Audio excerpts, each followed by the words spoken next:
ก็ยังเห็นมือไม่เอาเขาโลร้อย อันนั้นเพลออันนี้น่ะ กระดูกมันค่ะ กระดูกถุงกระเช้าเขาเลือกเอาบ่นี่ เอาก็ได้ไม่เอาเขาโลน่ะได้กันเอาโลน่ะ โลเท่าเลย ร้อยเลยแต่กิโลที่นะใน150เห็นขีดนะบ่แม่เขายังมาต้มเปื่อยปลาโลงข้อกระชีเอาอยู่ดีนี่เฮ็ดจังไดค่อยจังสิเลือกได้วะ งามเด้เนี่ยสิเนี่ย เอามาถุงมา สินี่เอามือในแหงนี่ ป่านนี้ยังมาเด้อมันกับมันยะ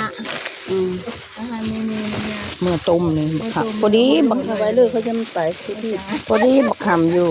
ให้มันต้มเนาะอายุเปื่อยจำเจลไปเปื่อยบ่เอาช้อนลงเขาบอกนี่เอาผลึกลงไปเปื่อยอยู่ มันแซ่บไหมเลือกเลยได้ไหม ข้าวต้มไม่เม้นว่ามันนะมันเอ็นมันเหมือนข้าวต้มแล้วงามโลไปเลยฮอนโลเลยแถมให้ไม่ย่างตัวนี้คนละขายมันรูแล้วบ่นี่ย่างมัน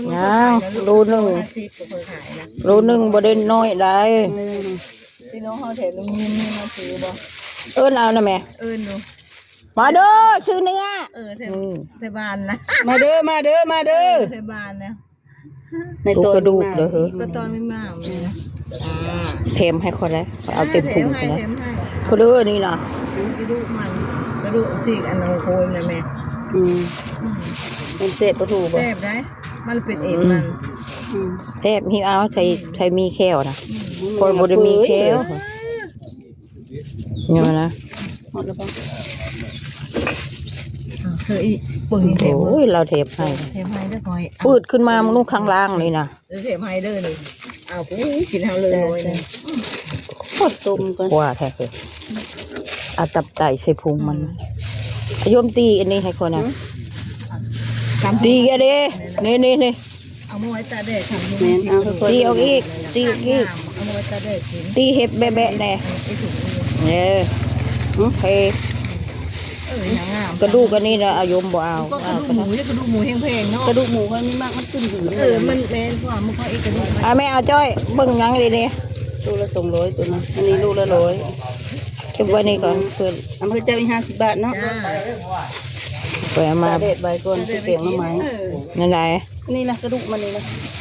กระดูกหมูทุกคนนี่นะเอาบึ้ดระบอกกระดูกมันกระดูกไม่ได้เนี้ยพอซื้อถั่ว3 บาทนะนี่ผลงานอะไรน้อยหนึ่งตาดีใช่ป่ะที่จะเอาเสียบได้ตัวนี้ไม่ยังเอ็นมันเนี่ยมันเอ็นมันแต่คอมันเสียบได้ตัวมันเสียบนี่เพลอนี่นะอันน้ำมันเอ็นแข็งมันอะไรล่ะต้มเปื่อยนะต้มหึงเนื้อเปื่อยนะคะต้มบดมือคุณบอกมันมือเลยเนาะใส่มันน้ำผสมน้ำหนึ่งใส่มันติดคุมแล้วแซ่บโอ้ยตาแห้งจ้อยนี่ตาแห้งดูเอาดูตาแห้งก็ได้200นั่นละดูตัวนี้มาได้ถึงคุณได้ยังมานั่นละมันไม่ได้เวลาหัวมาจะเก็บใส่แม่นลื่นระเบาะไม่ได้ดินั่นละพอดีลูกนึงลูกนึงพอแล้วบ่กีดไปอยู่กีดกระยาหรอกเอากระดูกมันให้ค่อยเชียวจ้าเอาไม่นี่นะให้ไปโลดเลยละเนี่ยนานทีถึงมาพออยู่ได้อยู่อันนี้นะพอเยอะมือซีนเซเอาดูซอยคนนี้งามก็จะหึงยังมางามได้สีนะแซ่บได้สั่นไม่ได้เนี่ยถือว่าไหนนะแห้งเสร็จแล้วเนี่ยคือกระดูกคางมันอ่ะอันนี้ถือมันเอาไปเอาโยมมันอันนี้เอาโยมนี่อันนี้เอาดูคำงามเอาไม่100นะฮิบ้าจะคนละ100มั้ยคนละครึ่งมั้ยคนละครึ่งคำงามเอาคนละ100รุ่นแล้วคนละ100เลยคำงามนี่ยังมีห่อ100อยู่นะอ้าว100ตัวแถมให้อุ้ยบ่เอาดอกค่อยขี้คานตากโอ้ยตาขี้คานแล้วค่อยซื้อให้มันเบิดไม่มีให้อายมผู้อายมสิเอามีค่อยไม่หนาวนี่มีไปเอาแล้วจ้ะซื้อถูกไว้เบิ่งอันนี้มันดู200นั่นน่ะเนี่ยแถมพี่เอาเลยโอ้ยอายมเอาเถอะเบิ่งค่อยอยากให้เจ้าดิเอารถเจ้าน่ะลากเองต่างหากแล้วไม่ต้องแบ่งบ่ค่อยพอแล้วค่อยเป็นหนี้เจ้าแล้วพี่มาไม่ได้แถมมือไปผู้ เขายังละชื่อเจ้าไปคุกเจ้านานมาเจ้าก็งามแท้ ขอบคุณค่ะยังแถมมือ โอ้ย ยังแถมมือ มาเลยแม่วันอาทิตย์น่ะยำตอนเช้า เฮ็ดหยัง เอ้าคนเขาซื้อวันอาทิตย์เขาหาถามหาซื้อเนื้ออยู่ หมอ เจ้าเพิ่นบ่มาจะเทื่อไหม มันจะหึงเนาะมันก็ยาก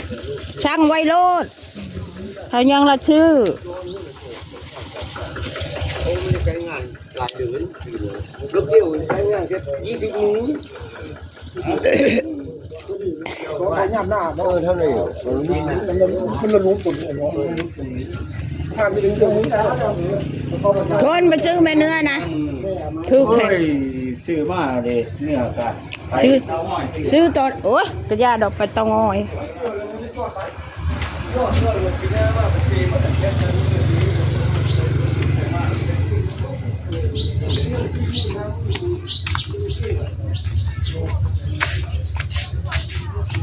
เมื่อให้เขาต้มก็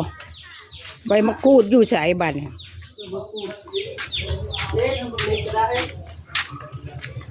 เบิ่งในเฮือนบักเล็กล่ะ เด้หนังเงินก็จะได้ที่มึงกินตึง หกเถอะผู้ เอามาดูปลาเล่านะโอ้ยไก่ไก่ อันนี้ปลูกเพลือนี่นะ โอ้ยอันนั้นได้อันนั้นอันเหงือกปลาหมอ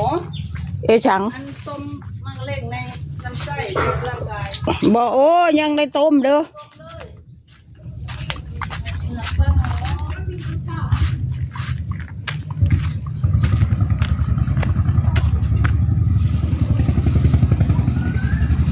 โอเคค่ะขอจบคลิปซื้อเนื้อมาต้มค่ะโหโลกว่าคุณเด้อนี่ค่ะประมาณนี้ค่ะ ขอบคุณค่ะ บ๊ายบาย